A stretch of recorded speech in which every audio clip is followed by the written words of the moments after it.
Another episode of my disco, The Daily Driver. Trying to get it a little bit tidier. Enjoy.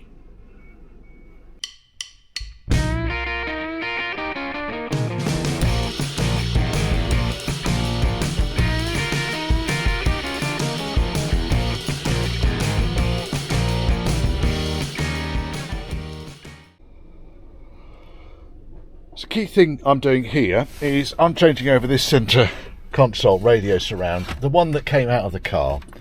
I've been brutalised, lots of damage on the top there. The plastic was split already. I tried to fix that and just ended up making it even worse. There's a whole load of gloop and stuff in the top there. I gave up with it. I found another one, a better one. This was only ever going to be a temporary fix. As you can see, someone had not realised that there were two fixings that hold the centre rail in here. So I had to fashion something out of a lump of metal, which was less than ideal, but it did the job. It stopped it squeaking. Now, that's the old one. That's more or less crap now. And then I found this one from a Discovery too. Oh, well, that looks like it'll do the job.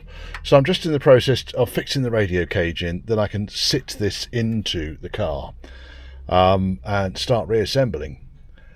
Nothing particularly nasty here. Obviously the heater controls stay in the car. The radio loom is up there. Here's the loom down here for the hazard warning switch and also for the clock. Now I found another clock and it works, so I'm going to lob that in. I bought a couple in fact, and one didn't work and one does work, which is irritating. So one's going to go back. I'm not having that shit. Yes, other than that, there's nothing particularly nasty. There's just fixings here and here. You take the utterly useless drinks tray out. It's got screws, 3 screws in the back there, 3 screws in the back there, and this whole unit then comes out. It's utterly useless because I don't know where you get a drinks cup that actually fits inside that. I couldn't tell you. Right, my phone's ringing now. So rather than show you how to take it out, I'm going to show you how to put it back in again. And I found a 10mm spanner, by the way. I found it in my pouch with my radio removal kind of tools in it. So that's where the pixies are hiding, those bloody things. Now, in order to put these things back in, as I say, very straightforward. Get the heater panel so it's roughly aligned. Feed the alarm wire through. If your alarm module is up here, then fantastic. And also, I also want these 2 wires here. I don't want these to get disappeared and trapped over there. So that can go in there.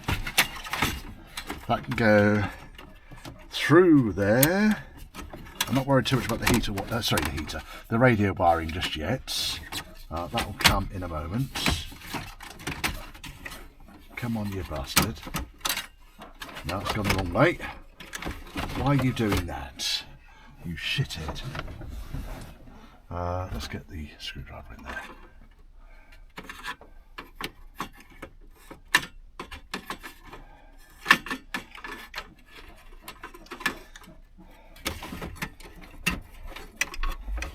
I'm making this look a lot more difficult than it actually is, I think. That goes through there, which is good. And then I want to feed these 2 wires. Need to come through here.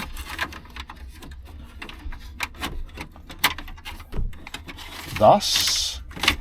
And that goes up, that goes up, that goes up. And there we are, more or less in. And there's the radio wiring, comes through that hole there. That's all beautiful. So there's my main radio wire. There's my microphone. Now where's the aerial? There's the aerial. That's great. Right, okay, they're all in. And now all I really need to do is put the screws around here, screws in the back there, and start fixing it back in again. I think that's all pretty good actually. That still works. Oh yes, oh yes, oh yes, and oh yes. The screws up here, screws in there. The first ones I'll do. Then the radio surround can go in. Just making sure none of the wires are really trapped is the key thing. That's pretty much about it for these.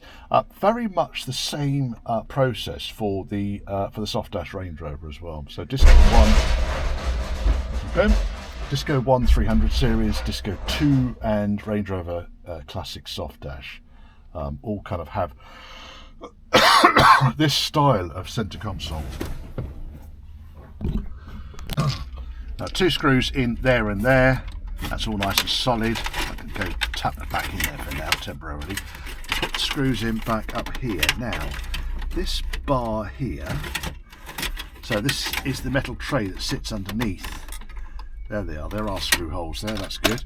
So this sits underneath the radio and the, I guess the security light goes through it. So that was to secure it in. Now on some of these I've seen there's 2 screws at the top here as well, but this particular surround didn't come with those.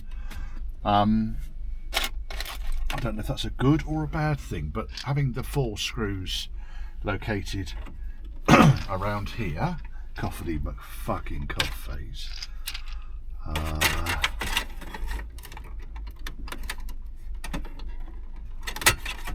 That wants to go down there, so I want to push that down slightly. By looking through the hole for now, I can see where the screw needs to go into. That screws in,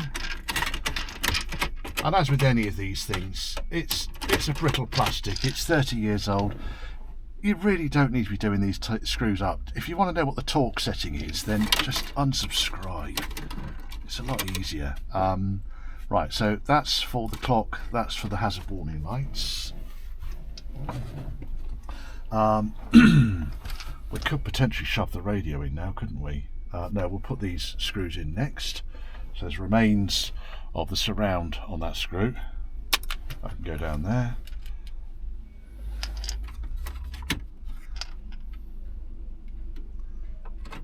There's 4 screws that secure the, or locate, I'm going to say rather than secure, because they don't really secure anything. They locate the heater controls to the centre dash, and they go under here.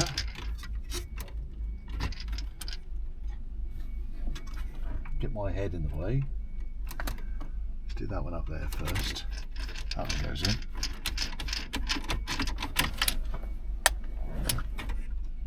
Oh, you know what I've done here? I've left the screw in the bottom one down there, so I'm going to have to take that out again. Move the dash out in order to get that screw out that's behind there. Silly sod. And that's because when I took it apart, these fixings, these lugs here, are what that heater control fixes through, and on this side you can see they're broken, and I didn't realise that the screw was still in it because I wasn't paying attention. Pillock. By undoing all the screws and pushing the heater control in, I can actually get to this screw without removing the entire dash, which is pleasant. That's out. Then we can put the heater unit back up and into where it wants to go. Car needs a clean. I need to get Mr. Dusty in here.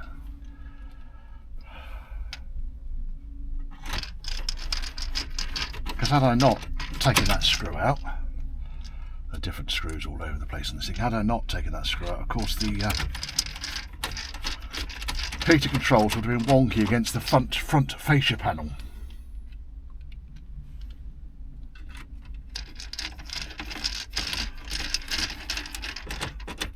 That fits, and that one, and then we can put the heater surround back on. Now the heater surround, put the radio head unit up there. The surround actually just sits over the top there. It's held in with 2 screws there and there.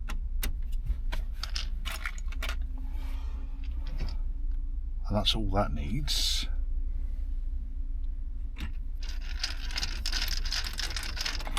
Again, you don't need to do these things up so tight that you're going to jeopardise all the plastics.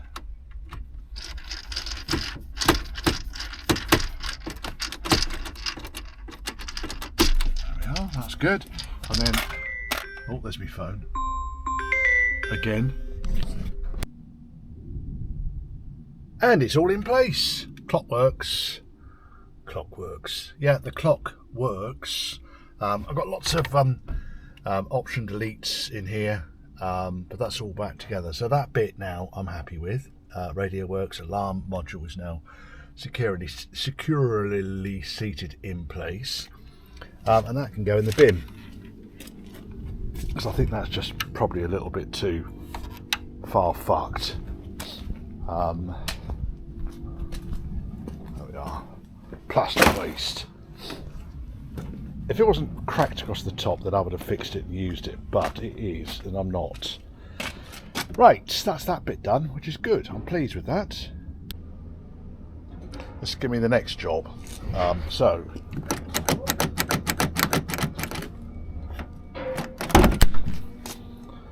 Handle needs to come out. Let's get that fixed. I'll tidy this door card up as well while it's here, because the door card is falling apart, and it shouldn't be like that.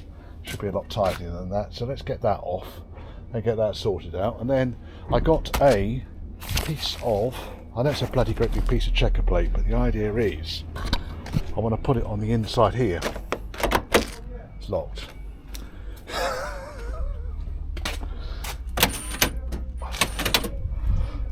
It's unlocked. Just because it looks tatty. I haven't got a handle on the inside here. I'm not worried about having a handle on the inside here. I haven't got the 2 seats in the boot, so it's just a case of tidying it up. Right, this door card needs to come off now. On these, I'm pretty sure it's just a screw on the handle here somewhere. Screw in there, and it should all come apart, I think. There's a screw under there, and there's a screw under there. Screw in there, the door card should come off. Oh, once the door card comes off, this thing looks incredibly familiar. So very much the same as the Range Rover door setup, which is somewhat unsurprising. Now, I need to get this out of the way first and foremost. Then we can see the 2 rods in the back of the door, one of which is for lock and one of which is for the catch. And it's the catch rod that needs to be adjusted. It's actually not that difficult. The trickiest bit is getting access to it. So the glass has gone up. I need to cut a couple of zip ties here just so I can get this unit, this is the central locking unit, needs to come out, and then I'll show you which rod it is I'm going to disconnect, and how that's going to affect the overall opening of the door. The other thing I want to do on this is the switch that goes to the central locking. It doesn't work on the passenger side, it does work on this side. That's something else I wanted to have a quick look at. Right, here we go. So take the 4 fixings out. Interestingly, on this, rather than having caged nuts at the top like you would on a Range Rover, we've got this this affair for some reason. Never mind. Cut just 1 zip tie. That was enough to dangle this down. And then in here, we can see 3 rods. This one is for the locking, central locking. That one is for the outside privacy lock. And the one that's in there, the furthest one, the one that's furthest across to this way, that's the one that the handle operates on. Now, if I get a torch, in fact, that's going to make life a lot easier, isn't it? Right, there's Mr. Torchy. Now, if I go in like that, on that rod where it goes down, you can see it's got a threaded end on it, down here. And all you need to do is to undo the clip at the top end and shorten or lengthen the rod as is appropriate, such that the handle then works. That is it. That's all you have to do with it. The clip is at the top here. Right, there we are. These clips are fairly standard. If you've ever been in a Land Rover door before, you'll recognise the clips. And the thread at the bottom of there was nice and loose. So I popped the clip out at the top. I've rotated it to tighten it up, to shorten the length of the rod. It got 3 full turns, believe it or not. And now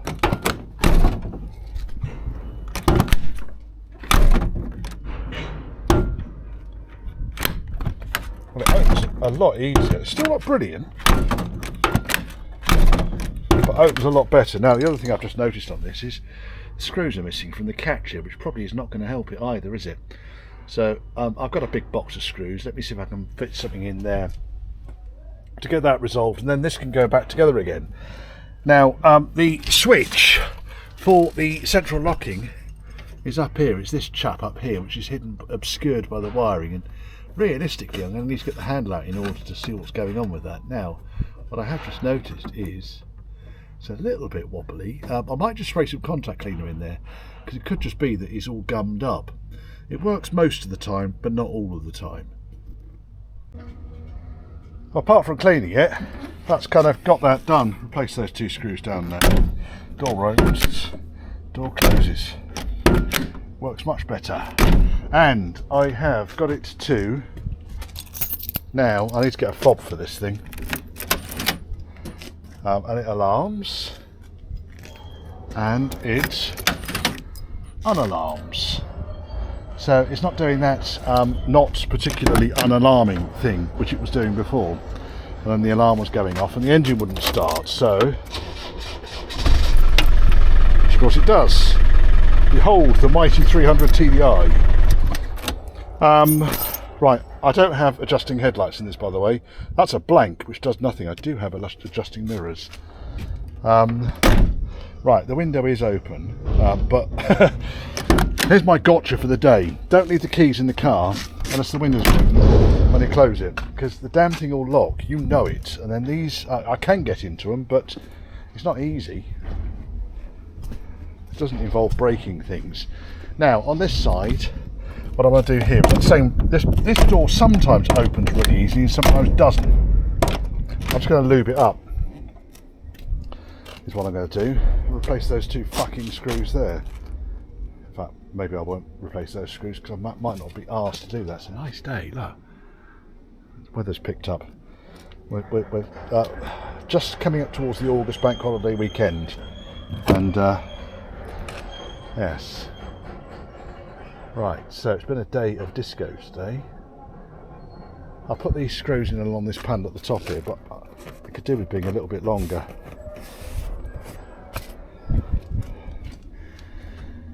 Oh, there we go.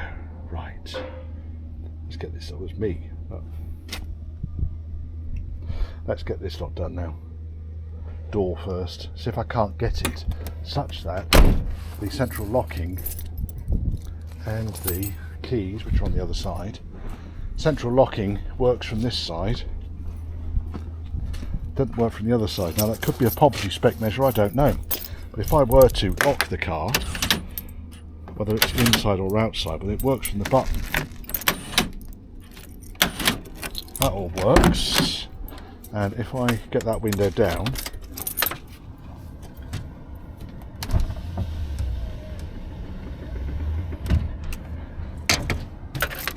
key out. Ooh, I shot now actually. Around this side, if I lock this door, wait, don't lock that one. Wonder why that is. If I lock this door here, it doesn't lock that one. That could be the poverty spec model, I don't know. Until I get the door open and have a look at it, I might sort that paddle out as well. Look how badly deformed that paddle is. So I might get that sorted out. Actually bent, I think. It is bent. Someone's given that a right good yank at some point. So it might be a bit too fucked. Let's see if I've got a better paddle. Otherwise, I shall take it apart, try and straighten it out, or just do nothing with it at all. All the paddles I've got up here are driver's side. Paul Atkinson at ABE, Atkinson's Bespoke in Small Heath, the other side of Birmingham, from me that is, he's reproducing these. He's going to reproduce them in stainless, so you can do what you like with them. And of course, got something completely different at the back end, and at the back end here, the key does nothing on the lock. That's something else I want to try and fix, because I think it's something to do with under here. There'll be something missing. All these silly little jobs. Bird's been eating blackberries and then shat down the side of my car. That's nice of it, wasn't it? Right, let's get this door off. Right, and to answer your question, poverty spec doesn't come with the micro switch to allow you to unlock the car from the other side. Now, does it come with a loom? I don't think it even comes with a loom. I think Land Rover, in their wisdom, just did an option delete on that. Weapons grade style, not a problem. We've got the opener on the other side, but what I am going to do is see if I can sort this paddle out. So what it means is disconnecting the two rods, undoing the two nuts here, dropping the handle out, and then we can see what we can do with that handle. See if we can get the paddle a little bit less fucked than that. It's going to need to be taken off and then straightened out in the vise, I think. If I fuck it, I fuck it. It's not going to be any more or any less fucked than it is at the moment. It's probably too much swearing there, Richard. Might have to edit some of that out. It's just a little bit too much swearing. And someone has gone berserk in this door with wax, which is a good thing. Because aside from some peeling on the outside edge of the door here, sorry, on just along where the seams here is, where the sill is, there's not a lot of corrosion along the bottom edge of it. A little bit there, but not much. Ignore the dirty paintwork, folks, it needs cleaning. Right, get these two clips off and get this this door disconnected, I think. I think what we'll do is we'll take the clip off at the bottom end of the lock, of the privacy lock, which is the first lock, and then off the top end of the door catch. Now, I'm not complaining because it's a beautiful day, but I had to turn the car around because I couldn't see what the hell was going on because the sun is up there right behind me, yeah, it just didn't matter what I did or how I put my flat cap on, it was just in the way. Now, we've undone the two rods. And I just need to undo the top screw and then the handle can come out. Where are we? Like I said, there's a lot of wax in here. I don't know if that's the right size. That's pretty much the right size. That's too big. Right, let me get this get this screw undone. I'll be back directly. Right, here we go. Undo top screw. There's no lock washers or anything under these, so someone's obviously been here before. There's the other screw. And top hat comes off. And handle should then just come out in the end.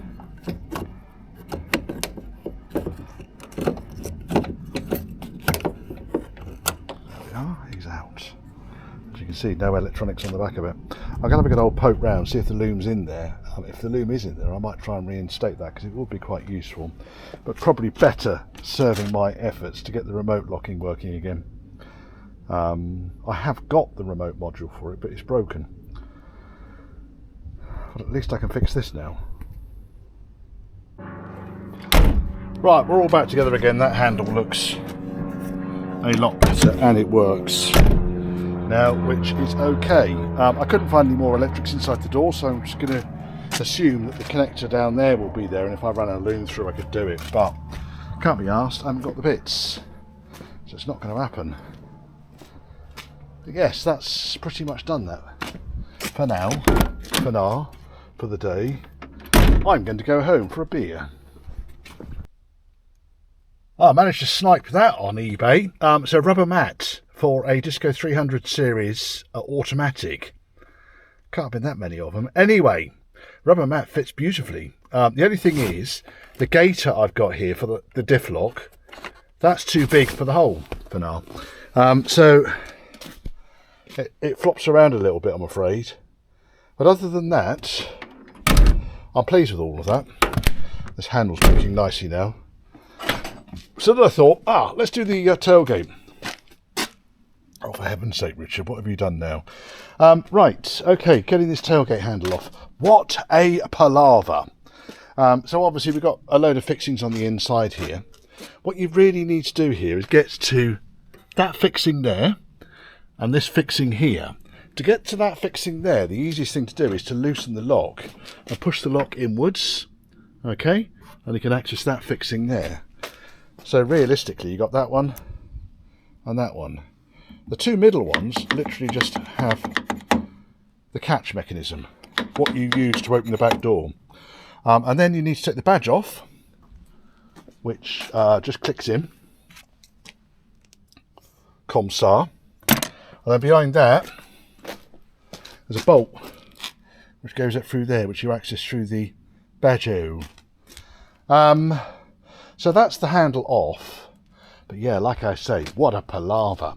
Now, the main reason for getting this handle off was to work out why I could not lock or unlock the boot from the car. And what I found, in amongst all of this pile of linkage here, is this rod here, which should operate the lock. Well, there's a roll pin hole through the end of it, with a bit of roll pin still in it. Oh, well that must go in there then, with a bit of roll pin still in it. So I'm now trying to get the lock out. And what it looks like is the lock is held in place by this fixing here. Will work one-handed.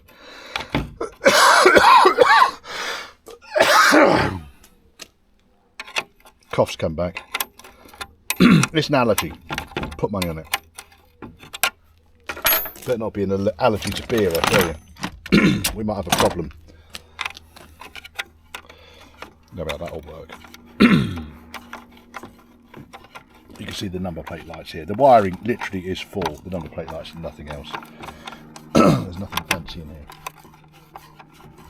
Now, having undone this bolt here and dropped the washer into the car, should now be able to extract the entire lock mechanism out.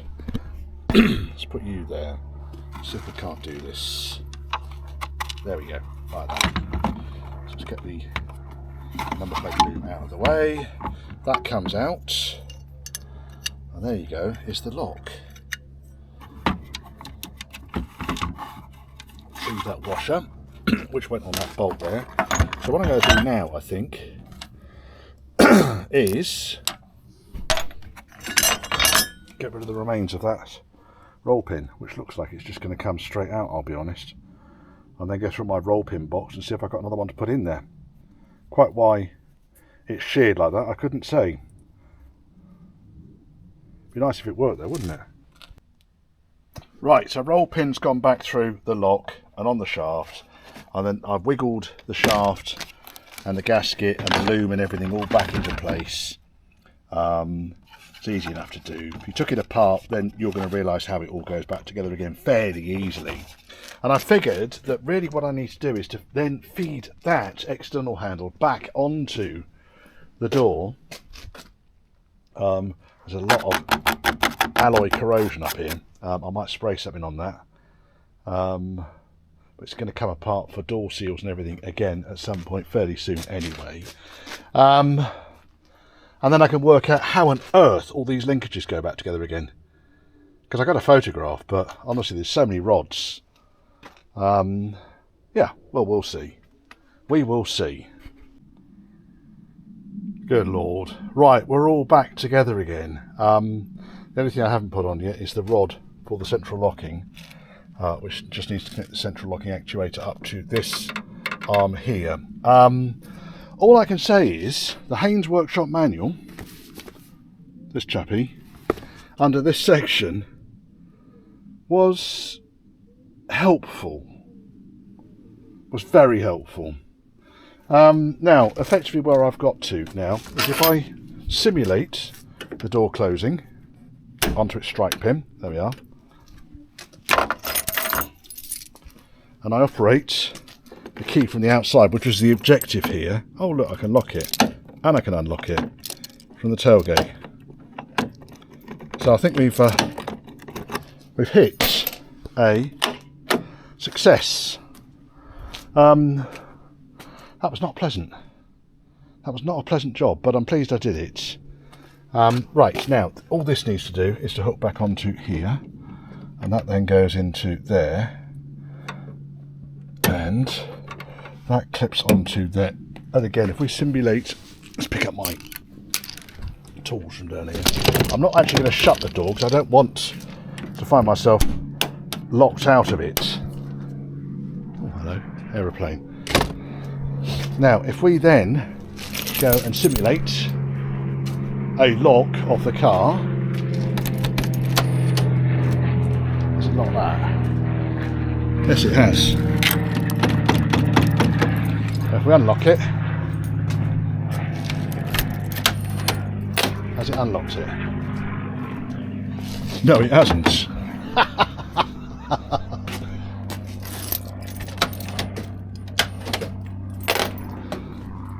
How's that time? There we go. Right. I think this can more or less now go together. Sorry, we are together. This can more or less now get packed up. Just going to tighten all the fixings up around the door. And I've got a panel to go over the inside face of this. Now that I've done that. All the other thing I need to do is to sort out the rear wash and wiper. Rear wiper on this thing is completely dead. And it's quite a common fault as well. I'll show you how I do that.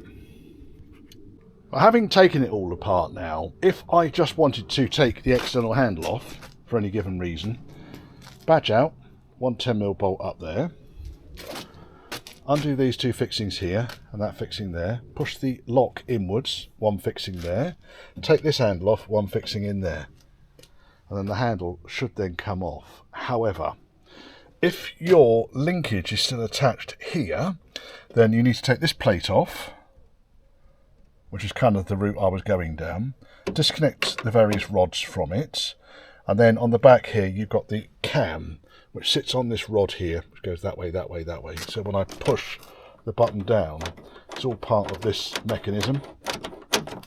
Okay, and with that in mind, then you take the split pin, C-clip off the pin, take the rod off it. You don't actually need to separate the rod from the mechanism, and then you can extract the external handle complete with this rod. Like I say, not a lot of fun. Now what's that? Oh, that's probably to stop the door from being opened from the inside, privacy, child lock, which I don't have seats in the back, so I'm not bothered about using. However, does it work? Can I open the car from inside? Sorry, yeah.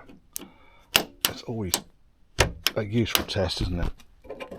Yes, I can. Right. Packing up, going for a beer. Just before the end credits, give me a thumbs up if you liked that. Give me a thumbs down if you didn't. Mind you, you've got all the way to the end of it, so you probably would have given me a thumbs down by now anyway. Comments down below. All of these things do help to promote the work that I do and promote to YouTube for your benefit. If you want to contact me, churchhouseclassics, it's all one word, @gmail.com. And if you want to support the channel, then there's a PayPal me link scrolling down here. Both my email and the PayPal me link are in the description below this video. And that's my car, still sitting here. I might have to change this feature once it gets back on the road. It'll embarrass me enough into getting this back on the road. Anyway, thank you very much for watching.